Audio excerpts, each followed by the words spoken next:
আর main কথা হচ্ছে আপনাদের যে দুঃখ কষ্ট আমাদের সেম দুঃখ কষ্ট, আপনাদের যে অভিযোগ আমাদেরও সেম অভিযোগ। আমরা দীর্ঘ 3 ঘন্টা বৈঠক করেছি অ্যাম্বাসেডরের সাথে। একজন অ্যাম্বাসেডর আমাদেরকে 3 ঘন্টা সময় দিয়েছে, এই জন্য আমরা ওনাকে অসংখ্য ধন্যবাদ দিয়েছি, কারণ উনি অনেক বিজি, তারপরে আমাদেরকে 3 ঘন্টা সময় দিয়েছে। আমরা যাওয়ার পরে উনি আমাদেরকে বলেছে যত করে সময় লাগুক আপনাদের যে অভিযোগ অনুযোগ আপনাদের যে দাবি সব কিছু আমি শুনবো ইনশাল্লাহ, এবং আমার পক্ষ থেকে আমি ব্যাখ্যা করার চেষ্টা করবো প্রত্যেকটা। আমরা আস্তে আস্তে করে সবগুলো তুলে ধরেছি, অ্যাপয়েন্টমেন্ট সমস্যা থেকে শুরু করে ফ্যামিলি, আমাদের রিটার্ন পাসপোর্ট, 23-24 কেন আটকে আছে সবগুলো তুলে ধরেছি ইনশাল্লাহ। সবগুলো তুলে ধরার চেষ্টা করেছি আমরা যতটুকু পেরেছি। এখন ওনার থেকে যে সমাধান আসছে সেটা হচ্ছে উনি আমাদেরকে বলেছে আপনারা যে এটা করেছেন আন্দোলন অথবা যাই করছেন সেটার জন্য আপনাদেরকে অসংখ্য ধন্যবাদ। এটা না করলে হয়তো বা আপনারা এখানে আসতে পারতেন না, এটা আমরাও মানি। উনি এটা নিজের মুখে বলেছেন যে এটা যদি আপনারা না করতেন আপনারা হয়তো বা এখানে আসতে পারতেন না। আপনারা এখানে আসতে পেরেছেন, আপনাদের থেকে আমরা অভিযোগগুলো শুনতে পেরেছি, সেটা আমাদেরও ভালো লেগেছে। এখন আমাদেরকে উনি বলেছে আপনাদের যে অভিযোগ কেন আপনাদের 22-23-এর আবেদনগুলো আটকে আছে এইগুলো আমরা বারবারই আপনাদেরকে এক্সপ্লেইন করার চেষ্টা করেছি। তারপরে এখন আমরা বলি আপনারা যদি আমাদের কাছে নাও আসতেন আগামী 2 মাসের মধ্যে ইনশাল্লাহ আপনাদের এটা সমাধান হয়ে যেত। যেহেতু আপনারা আসছেন তারপরেও বলি যে আমরা কথাকে শেষ হতে দিবেন।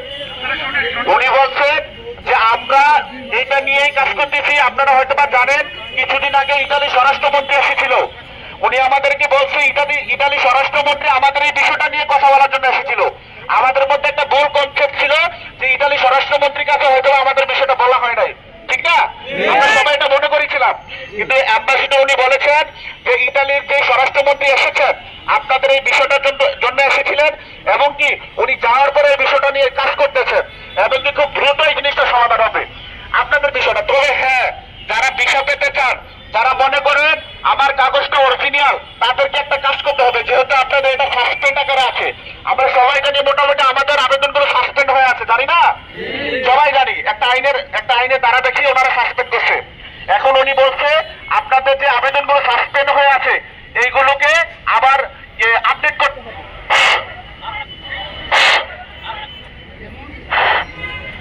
আপনাদের যে আবেদনগুলো আছে নুলসটা যেটা আছে এটা তো সাসপেন্ড অবস্থায় আছে। আপনারা যারা মনে করেন আপনাদের কাগজ অরিজিনাল ভিসা পেতে চান আপনাদেরকে অবশ্যই এটা আপডেট করতে হবে। কিভাবে আপডেট করবেন সেটা হচ্ছে আপনার যে মালিক সেই মালিকের মাধ্যমে ইতালিতে সই আছে, সইয়ে আপডেট করাবেন। মালিককে বলবেন আপনার নুলসটা আপডেট করাতে, সইয়ে প্রত্যেকের মালিককে বলবেন। ওনারা আমাদেরকে বলছে সইয়ে আপডেট করার জন্য, সই, সবাই শব্দটা খেয়াল রাখেন, সইয়ে আপডেট করার জন্য বলছে। নুলসটার সবকিছু ঠিক থাকবে, শুধু ডেটটা নতুন করে ইস্যু হবে। নুলসটা আপনার নামে, প্রোটোকল নাম্বার সবকিছু ঠিক থাকবে, শুধু ডেটটা নতুন করে ইস্যু হবে। সইয়ে আপডেট করার পরেই অ্যাম্বাসির কাছে এগুলো শো করে, তারপরে অ্যাম্বাসি এগুলো নিয়ে কাজ করতে থাকে। আমরা প্রশ্ন করেছিলাম আমরা যদি মালিককে সইয়ে আপডেট করি তাহলে আমাদের ভিসা পেতে কতদিন লাগতে পারে? উনি আমাদেরকে বলছে 7 থেকে 2 সপ্তাহের মধ্যে আপনারা ভিসা পেতে যাবেন যদি মালিককে সইয়ে আপডেট করতে পারেন। আমরা ওনাদেরকে বলেছিলাম যে 23 সালের যে সাসপেন্ড করা কাগজগুলো আছে এদের মধ্যে তো অনেকেই ভিসা পাচ্ছে, গতকালকে পেয়েছে, সবাইকে কি সইয়ে আপডেট করতে হচ্ছে? বলছে হ্যাঁ, একজনও সইয়ে আপডেট ছাড়া ভিসা পাবেন না, সবাইকে সইয়ে আপডেট করতে হবে। আপনাদের মালিককে বলবেন সইয়ে আপডেট করার জন্য, যত তাড়াতাড়ি আপনি সইয়ে আপডেট করবেন তত তাড়াতাড়ি আপনি ভিসা পাবেন। তবে এই জটিলতাটা আমরা ইনশাআল্লাহ 2 মাসের মধ্যে শেষ করে ফেলবো। আমরা ওনাদেরকে বলছিলাম আমাদের বক্তব্যীরা অধীর অপেক্ষা আছে যে আপনাদের থেকে একটা নোটিশ পাবে আপনাদের ওয়েবসাইটে, তারপরে আমাদের বক্তব্যীরা পাবে। এখন ওনারা আমাদেরকে বলছে আপনারা জানেন যে অফিসিয়ালি টাইম শেষ, আর আমরা একটা নোটিশ দিতে হলে আমাদের ইতালি থেকে একটা অনুমতি লাগে। তো এই মুহূর্তে অনুমতি নেওয়াটা সম্ভব হচ্ছে না। ওনাদেরকে আমরা ফোর্স করতে পারি না, কিন্তু রিকোয়েস্ট করছি বারবার যে আমার ভুক্তভোগী ভাইয়েরা আশায় আছে আপনাদের থেকে একটা নোটিশ পাবে, তারা নিজের চোখে দেখবে, তারপর ওইখান থেকে যাবে, না হয় যাবে না। আমরা তারপরদেরকে বোঝাইতে সক্ষম হয়েছি। তারপর ওনারা বলছে ভাই যেহেতু এখন অফিসিয়ালি টাইম শেষ, আমি দীর্ঘ 3 ঘন্টা যাবত আপনাদের সাথে মিটিং করতেছি, তো আমি আপনাদেরকে কথা দিচ্ছি শুধু আপনাদের এই বিষয়টা না, এই বিষয়টার বাহিরেও আরেক কিছু আমাদের আপডেট দেওয়ার আছে। ইনশাল্লাহ আগামীকালকে আমরা এই বিষয়টা নিয়ে একটা নোটিশ প্রকাশ করব। তবে নোটিশ প্রকাশ করি আর না করি মেইন বিষয় হচ্ছে আপনাদেরকে সইয়ে আপডেট করতে হবে। সইয়ে যদি আপডেট না করেন আপনারা ভিসা পাবেন না, আর ভিসা যারা পাবে না তাদের তো 2 মাসের মধ্যে নিষ্পত্তি হয়ে যাবে। ঠিক আছে? যারা ভিসা পেতে চায় তাদেরকে সুইয়ে আপডেট করতে হবে। অ্যাপয়েন্টমেন্টের যে বিষয়টা, অ্যাপয়েন্টমেন্ট যারা সাসপেন্ডের মধ্যে আছেন তারাও সুইয়ে আপডেট করতে হবে। ঠিক আছে? রিইস্যু করতে হবে। যারা অ্যাপয়েন্টমেন্টে আপনারা সাসপেন্ড অবস্থায় আছেন, সাসপেন্ডের পরে যারা পেয়েছেন তাদেরটা ভিন্ন, সাসপেন্ডের আগে যারা পেয়েছেন তাদেরকেও সুইয়ে আপডেট করতে হবে। ঠিক আছে? আর ফ্যামিলির বিষয়টা নিয়ে ওনারা কাজ করতেছে। এটা আসলে দৃশ্যমান। ওনারা হচ্ছে আমরা ফ্যামিলি নিয়ে কাজ করতেছি, ফ্যামিলি নিয়ে কোনো সমস্যা নাই, ফ্যামিলির বিষয়টা অতি দ্রুত সমাধান হয়ে যাবে, এটা নিয়ে তারা কাজ করতেছে। তারপরে ওনারা আমাদেরকে অনেক কিছুই বলেছে আমাদের দোষ সম্পর্কে। কি কারণে আজকে আমরা এই জটিলতার মধ্যে পড়ে আছি, তারা আমাদেরকে এটাই বুঝাইছে যে আপনারা যে জটিলতার মধ্যে আছেন সেটা আসলে আপনাদের কারণেই। আমরা ইটালিয়ানদের সবসময় অপেক্ষা আছে আপনাদেরকে নেওয়ার জন্য, কারণ আমরা শ্রমিক হিসাবে আপনাদের মতো লোকই চাই, সৎ নিষ্ঠাবান লোকই চাই।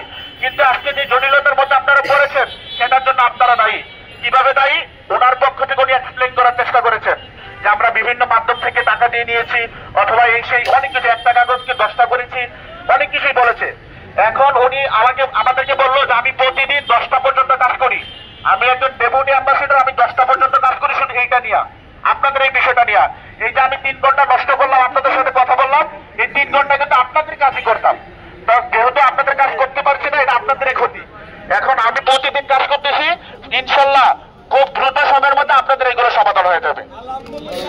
এইটা আমাদের অবশ্যই একটা অর্জন।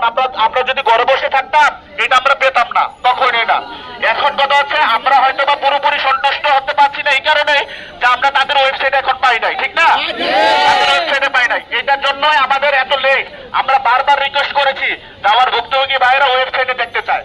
ওনারা আমাদেরকে এটাই বলছে আপনারা যতই বলেন কোনো কাজ হবে না, এখন অফিসিয়ালি টাইম শেষ। আমার অফিসিয়ালি ওয়েবসাইটে কোনো কিছু দিতে হলে ইতালির ফরেন মিনিস্ট্রির অনুমতি লাগে। আমরা এগুলো আলোচনা করে অনুমতি নিয়ে আগামীকালকে আপনাদেরকে সবকিছু আপডেট করে দিব।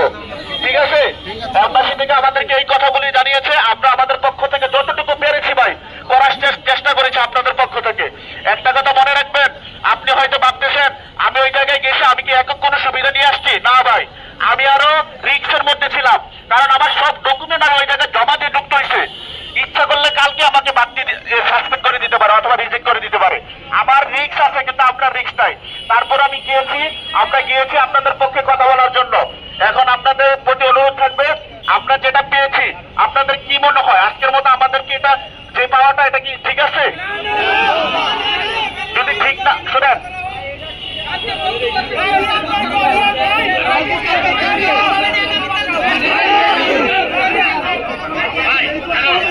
অ্যাপয়েন্টমেন্টের যে বিষয়টা